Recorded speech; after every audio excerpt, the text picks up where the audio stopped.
they commandeered a space and they used it and created a virtual prototype. I love this story. Let's share this one.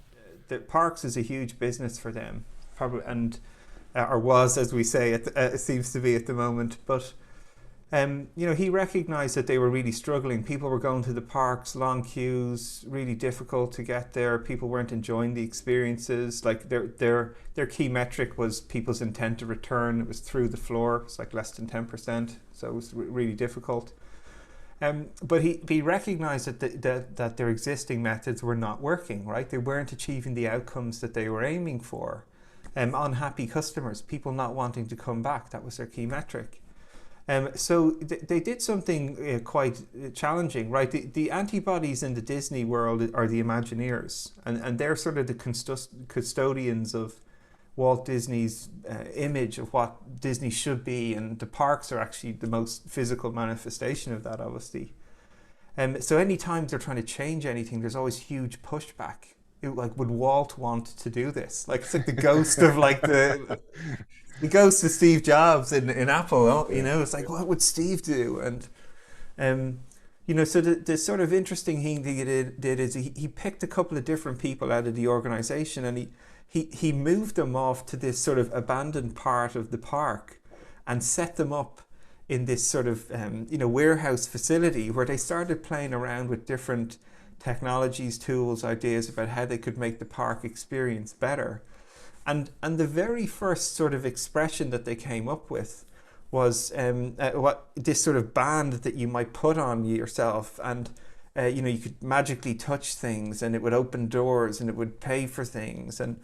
But the very first actual experience that they created for anybody to use it was just this dummy plastic band. And what they did is the team invited Bob Iger, another one of the senior execs, to come to this sort of what was essentially a play. It was literally basically theatre, where they sort of magically picked them up in this car and put this literally piece of plastic on them, and would walk them around the park experience, sort of going, look, you've just tapped this over here, and you've bought a cheeseburger. Hey, because we know how everyone's moving around the park, we know that there's a longer queue at Magic Mountain, so we need to open up extra areas so people can actually get through there quicker. And so they created this totally prototyped experience of what the product was going to be. So Bob Iger and the team could experience what the change would be, to shift their mindset, right? They were behaving differently so they could see the world differently and innovate. And that's literally how they started building the Magic Band. And even when they started to roll it out in the park, they just picked one hotel to start practicing with. They only sent it to a subset of guests that would have a small opportunity to start playing with it. And even internally in the park, most of the hotels didn't want it. Their initial reaction was like, "What? People aren't going to use this. Why would they?" And now, by starting small and experimenting and role modeling and showing these new behaviors to people, one hotel got it, then the next, then all of them.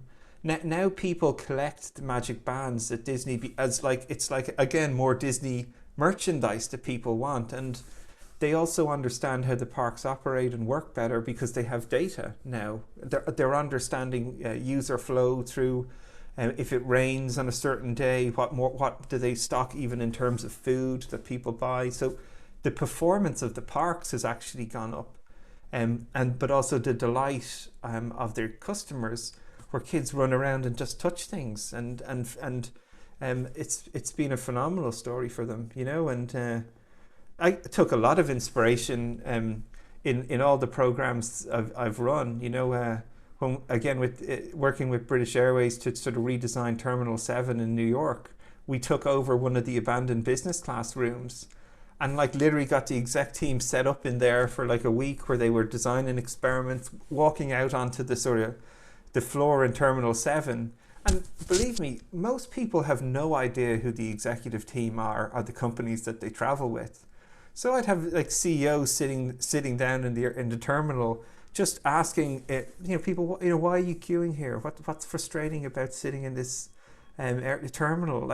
It's like undercover boss type scenarios, and they learn a huge amount. And then they bring that back into the team and start iterating their ideas, and then they build better products and better services because they're outside their comfort zone, talking to customers, learning what works, what doesn't.